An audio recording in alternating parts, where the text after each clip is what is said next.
Hey, what's good, everybody? It's me, your hero, Benjamin Banks, and you're watching Leveling Up with Benjamin Banks. Joining me, as always, is my co-host from Leveling Up with Benjamin Banks podcast, Rebellious D. D, how are you doing today?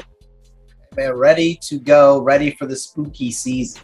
I know this is our first review for the spooky season as well. Sure will be. And we got plenty more coming up. And we're reviewing Hocus Pocus 2 today. And joining us is a good friend of the podcast. They come up here. I feel like whenever we do Disney stuff, we always go to her because she is our Disney expert. And that is our good friend, Beca Maldonado. How you doing today, Becca? I'm doing great. How are you guys doing? Hey, I am doing fantastic. I'm a little sore, but I'm excited to review Hocus Pocus 2. How about you guys? Ready to rock, man. Ready to rock. Ready to It's been get a long spooky. time coming. I know, right? Oh, I know. For sure. And it's like, I've been waiting to do this review because I talked with you the other day, Becca, and then me and Dee have been talking on the phone, and both of y'all have been like, I'm saving my stuff for the review. I don't want to say anything. And I love that because it's just like, you got to save the juicy stuff for the review. And another funny story too is today I went to Spirit Halloween and I was on the phone with Dee and I was looking for some light up glasses for the wrestling event that I was going to be at.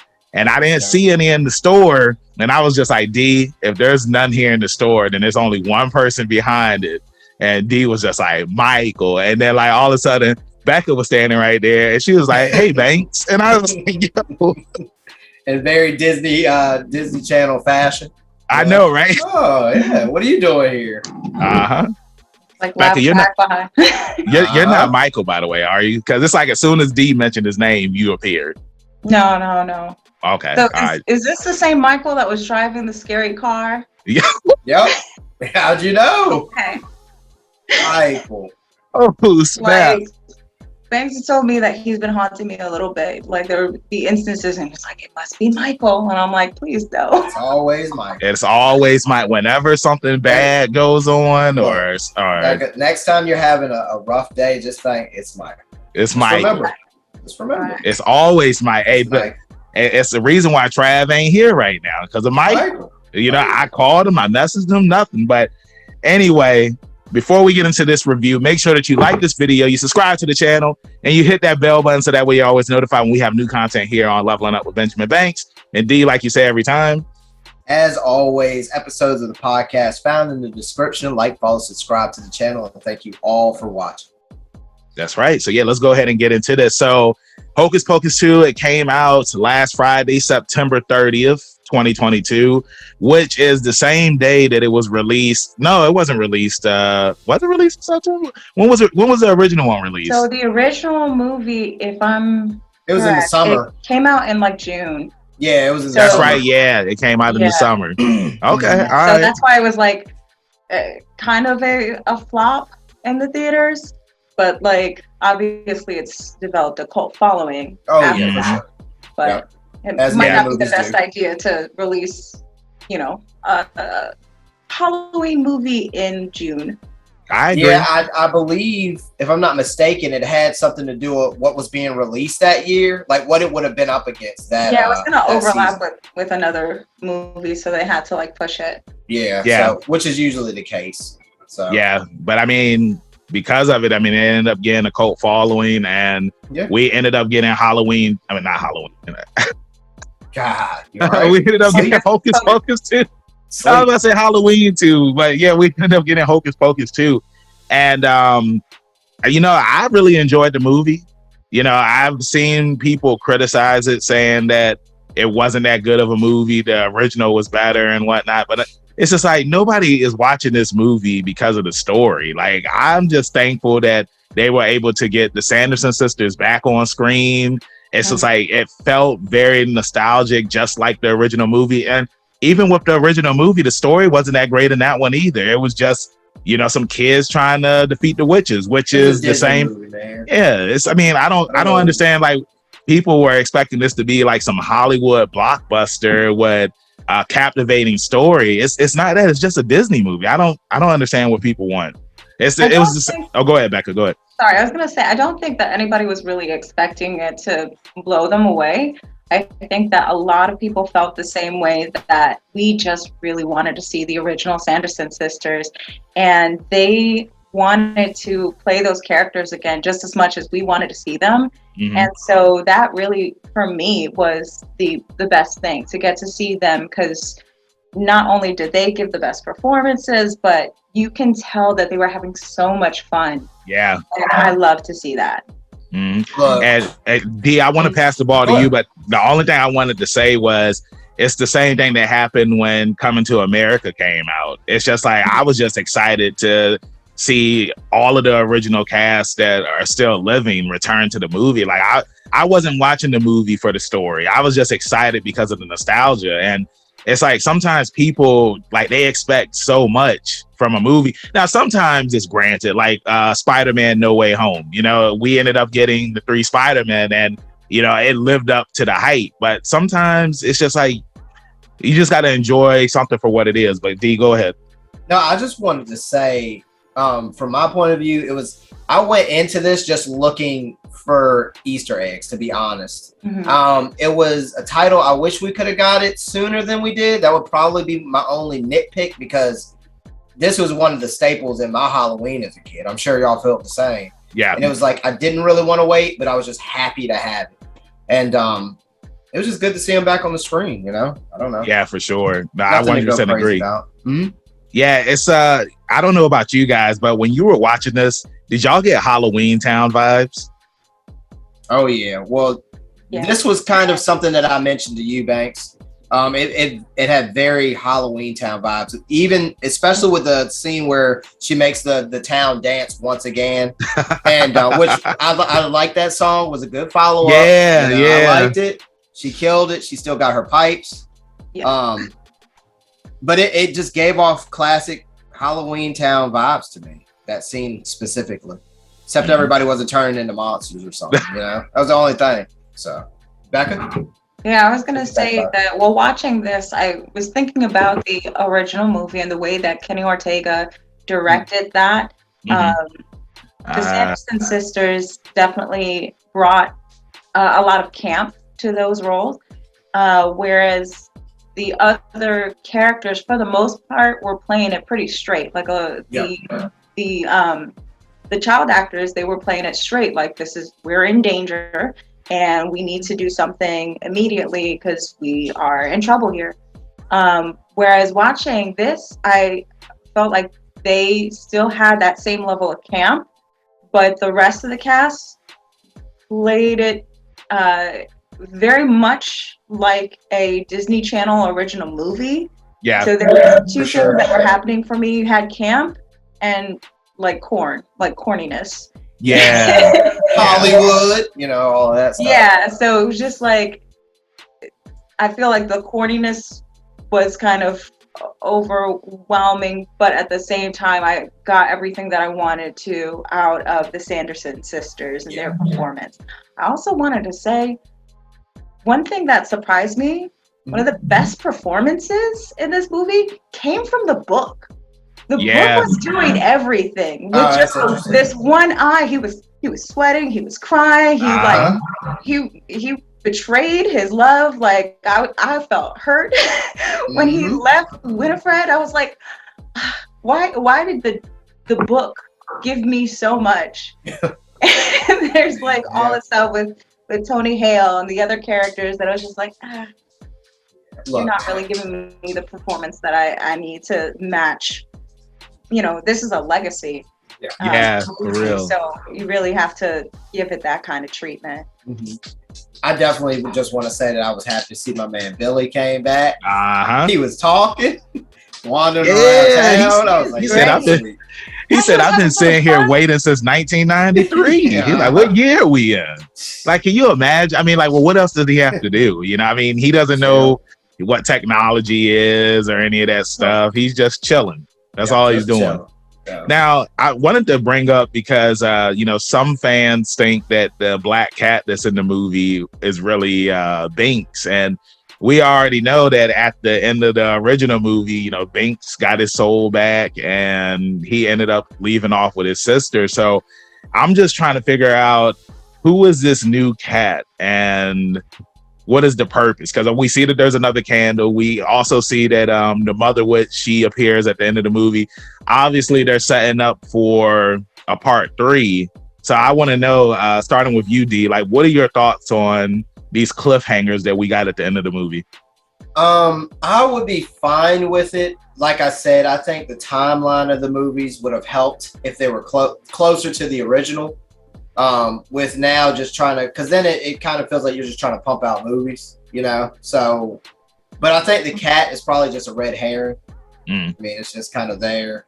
You know, like you said, Binks moved on with the sister, and the cat just kind of continuously pops up throughout the movie. But I don't know, because, you know, the sisters are gone, supposedly now for good. And you do have the Mother Witch. So I'm not sure where this goes from here. Is she going to try and, I don't know, drive a stake? I mean, it's just like, what do you do with it? Because clearly she didn't want to lose her coven. So it's like, what is she going to do now? Becca? Thoughts on it? I also agree. I think that the cat is a red herring. I think that it's just a smart cat. I don't think that it contains the soul of any human person. Our Binks, he's gone. I don't think the Sanderson sisters are gone for real, because when Becca does the spell at the end, you see Winifred join her sisters, but we don't know where she's joining them. If it's like a different plane. I know where they are. So I'm like, maybe they're back in hell and they will return. That's what I was gonna say. Yeah, they back in hell. Maybe, like, but I don't think that we've seen the last. If there is going to be a third movie, and they do kind of set it up, but you know, sometimes people leave these cliffhangers and then don't actually get, you know, that next movie. But if there was another one, I don't think anybody really would want to see it if they weren't included. Correct. They're too much of a staple. They're too much of a staple. They are the franchise. Absolutely. And they absolutely kill it. They enjoy it so much. And I don't think that the new witches really left a strong enough impression to be able to reel people in if it's just their story. But I did want to bring up the Mother Witch. Oh my God. Like, I wish there had been more of her story and that she hadn't just disappeared, but I wish that we would know that she would kind of take them, the young Sanderson sisters, under her wing and train them and teach them, because in the original movie, they reference Mother a couple of times. And I always assume it's the Mother Witch, not necessarily their birth mother.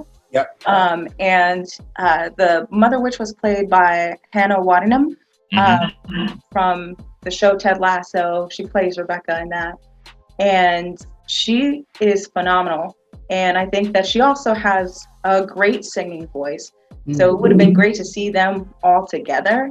Yeah, I don't think that they utilized her enough. So if there is another movie and the Sanderson sisters return, I hope that she also returns. Yeah. So I know we really haven't talked much about like the 3 new characters in this movie, which were Becca, Izzy, and Cassie. And I love the dynamic that it's like Becca and Izzy, they're still really good friends because of the coven that they had and whatnot. But Cassie, she became one of the popular girls and she ended up leaving her friends behind, but she didn't want to leave them behind. She wanted her friends to join her, but you already know how it is when it comes to the hierarchy in school, where it's just like either you hang with the cool kids or you hang with the nerds, and she ended up choosing the cool kids. And again, I mean, she's the mayor's daughter, so it's like, of course she's going to hang out with them. But I think that all of them, they did a really good job. I thought it was, you know, cool introducing a new cast, and I'm looking forward to seeing what's going to happen next with them. And I wonder if we're going to see something where it's like the Mother Witch is going to, you know, try to manipulate one of them and say, hey, you can have all this power. If anything, because Becca's the main character, it's probably going to be Becca, because, you know, when she first showed that she had magic, when she tried to save Cassie, I really think that the Mother Witch is going to try to manipulate her. And, you know, I want to know, what are your opinions on that, Becca? Becca. You know what? For me, it was a great moment getting to hear Winifred actually say my name in the movie. I was just like, Bette Midler said my name. But like, I don't know what they would do with the characters in another movie. In this one, I know that you like their performance. I thought they had such a strange dynamic to have their whole friendship kind of fall apart because they were not communicating at all. And it was something that was so simple. If one of them would have said, hey, this bothers me, I'm sure that the other one would listen. And it wouldn't have turned into this huge split that was clearly hurting both of them, Becca and Cassie especially. But they kind of tried to play it as though there was that split because Cassie had joined the popular crowd and that she supposedly was hanging around people that were making fun of Becca and Izzy. But when you see that character, I believe his name was Mike, her boyfriend. Michael. It's always Michael. He was just an idiot. Like he was just, you know, like he was just unaware. He never and I don't know if it was a thing that Disney wanted to move away from showing real bullying, you know, but the stakes weren't really there. It was a thing of him like saying like, oh, you do, you know, witchy stuff. But he is saying it so innocently and it's being misinterpreted and internalized in a way that he wasn't even aware of. And so he wasn't really a villain character. There wasn't a real bully here for them to be up against. So I was just like, man, you guys could have just had a conversation. I don't know what it's like for teen girls now. It's been 30 years, you know? So I'm like, I don't know what's going on in high schools these days. But I was just like, this is so petty. Someone should have like sat these girls down and said, you know, have a conversation. Yeah, it was before I close this out. The one kid, what is his name? Greg, the kid who was dressed as Dracula, who was dancing at the party. Great. He was great. I wanted to see more of him. He was so funny, dancing in the background.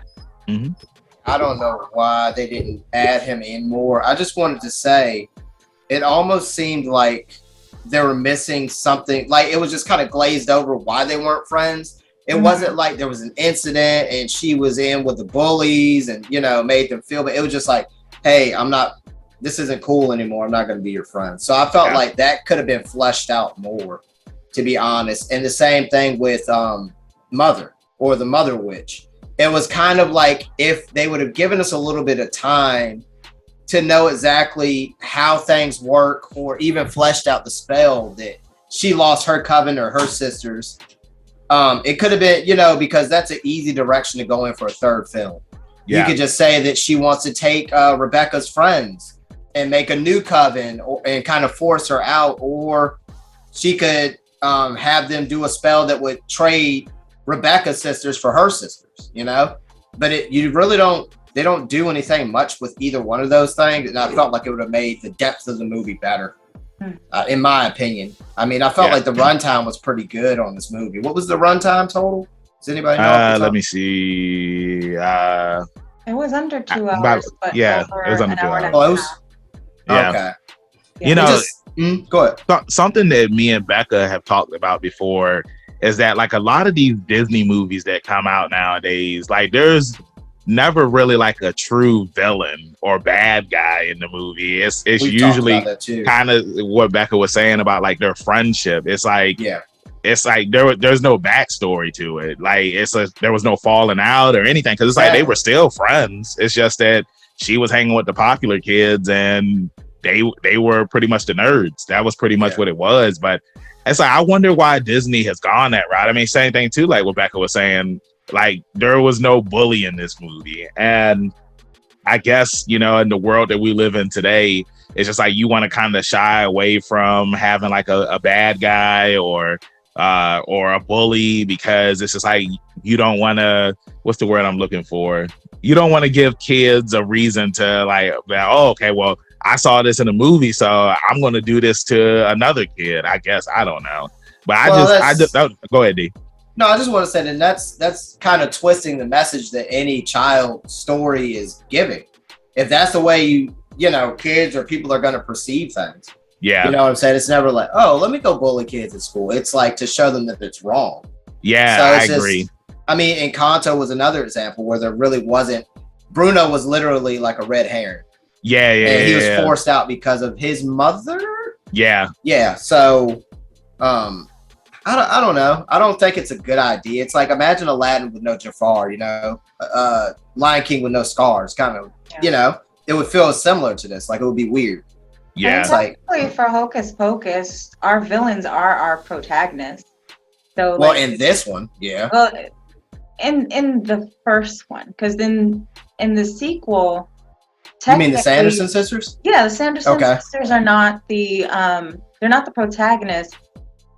But they're who we're following the most and who we're rooting for, even though they are the villains. They're the villains that we just love. We don't even love to hate. Yeah. We love.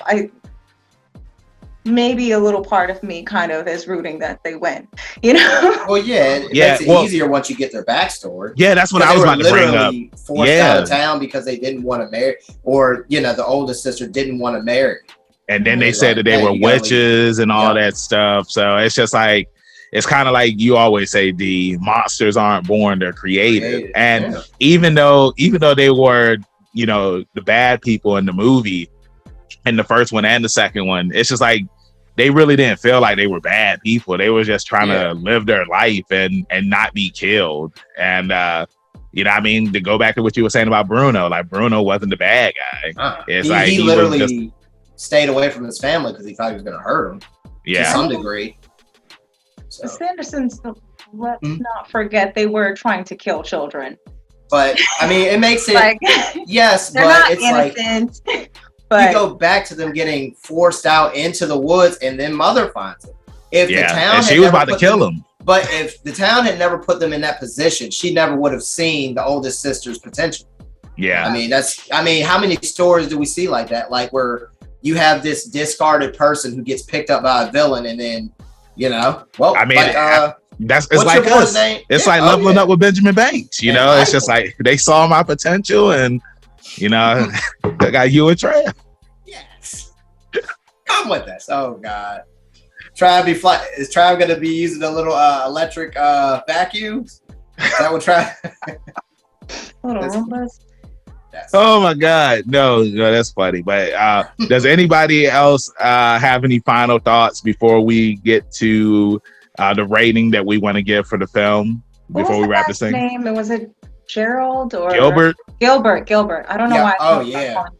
I don't know if you guys felt this. I kind of wish that he had just remained a Sanderson sister apologist, like just was 100% backing them up. Because I was like, I kind of like this idea of like someone was trying to help the Sanderson sisters return and was okay with it until all of a sudden he realized like, wait, actually, so you are trying to murder. I don't want to do this anymore. Yeah. I kind of wish they had him, I don't know, be a real lackey the whole time. Yeah. I was about to say the same thing. Mm-hmm. I actually liked, because he had lackey written all over him. Mm-hmm. What's the guy's name that follows Gaston around? I can't remember his name, but I know exactly who you're talking about. LeFou. Yeah, he gave me vibes to that guy. It was just like he was just running around, just doing stuff just to do it. And it was like, when he first brought him back, it was like, whatever, we're gonna do it. But then they tried, they attached him to the hourglass, and he was kind of like, they're gonna kill me. So I guess they gave him a reason to flip sides immediately. But I kind of would have liked it. Lasted a little bit longer if he would have switched sides closer to the end. Then it would have been like a betrayal. But instead, betrayed us. I'm trying to remember. Like, do they show him again? Like after he goes flying off like Goofy? Yes. Yeah, they do. That's right. Yeah, because he comes back with Billy. Yeah, him and Billy, and he's just like, I'm going to tell people the truth about you, Billy. Yeah, that's right. Yeah. Well, I mean, I agree. I feel like we should have seen more of Gilbert because I do like Sam Richardson. I think that he's an incredible actor and he's been in a lot of stuff over the years. So hopefully if they do a part 3, which I'm pretty sure they are, he'll be back in it. But get into the final ratings for the movie. I give this movie an 8 out of 10. I enjoyed it. I didn't go into this thing with high expectations. I enjoyed all the musical numbers that they had in this film. I enjoyed all of the callbacks to the original film. And I hope in the third movie that we see the other original characters, what are their names? Max, Danny, and Allison. I hope that Max and Allison ended up getting married. And he's a little leaguer. and maybe Danny might be a witch now. Who knows? But I mean, that's what I want to see for the third one. D, what about you? I'm gonna give it a 7 out of 10. I feel like they kind of missed. If they had given me this, I don't know, 10 years ago, I'd have been super into it probably. But it was just good. It was good to see them again. The musical numbers were fun. The Easter eggs, you got some costumes, you got people dressed as in the dance scene, you actually had people dressing the same way that Danny and Max's mom and dad did. Yeah. If you look close enough, which I thought was cool because there was the Madonna and then there was the I think his dad was a vampire. Mm-hmm. And it was just like, cool little red herrings, Easter eggs. It's a very fun kid-friendly movie. Obviously, it's Disney. But yeah, if it had just been a little sooner, then it would be like the follow-up, the third or, third and fourth installment if we get them. It would have hit a little bit harder for me. Becca? Surprise. I'm going to give the lowest score. I give it a 6 out of 10, honestly. For me, the biggest selling point and the thing that I love most, and maybe the only thing that I like, was the Sanderson sisters. And I think they gave it such a great performance that I wish it hadn't been a whole 30 minutes before they came on screen. I think they could have brought them in sooner. But because I got to see them again playing those roles so well, I did enjoy it. So I'm going to give it that 6 out of 10. Okay. All right. Well, hey, those are all good ratings. And, y'all let us know in the comments what y'all thought about Hocus Pocus 2. I was about to say Halloween 2 again. And let us know what your ratings were for the film. D, let them know where they can find you at in social media land. As always, you can find me at rebellious_D23 at Instagram.com. Becca? You can find me at River Moriarty on Instagram. Okay. And you can find me at Harold Benjamin Banks at KingBenji_Banks on Twitter and Instagram. You can find me on Facebook at Benjamin Banks. I should be the first person to pop up. If not, then I need to contact Mr. Zuckerberg. Thank you all again for watching this review. We got some more spooky season reviews coming up this season. Make sure you check out some more reviews we have here on the channel, plus interviews, reaction videos. Check out our podcast. We have brand new episodes every Tuesday. The link is down below in the description. And the video of that interview is up here on YouTube on Friday. With that being said, keep that pinky up. Stay positive. Stay safe. We'll see you next time on Leveling Up with Benjamin Banks. Peace. Thank you for watching a brand new episode of Leveling Up with Benjamin Banks. Make sure that you hit that like button and you subscribe to our channel. Hit the bell button so that way you're always notified when we have new content on our channel. Make sure you check out our podcast where we release new episodes every Tuesday and the video of that episode is uploaded on Friday. And you can find new episodes of our podcast on all podcast platforms. Make sure you follow all the Leveling Up with Benjamin Banks social media accounts at Leveling Up Banks on Facebook, Twitter, and Instagram. Also, we have a Patreon. If you're feeling generous and would love to donate to us, it's at Leveling Up Banks. And huge shout out to our patrons. We really appreciate you and thank you for the support. We'll see you next time on Leveling Up with Benjamin Banks.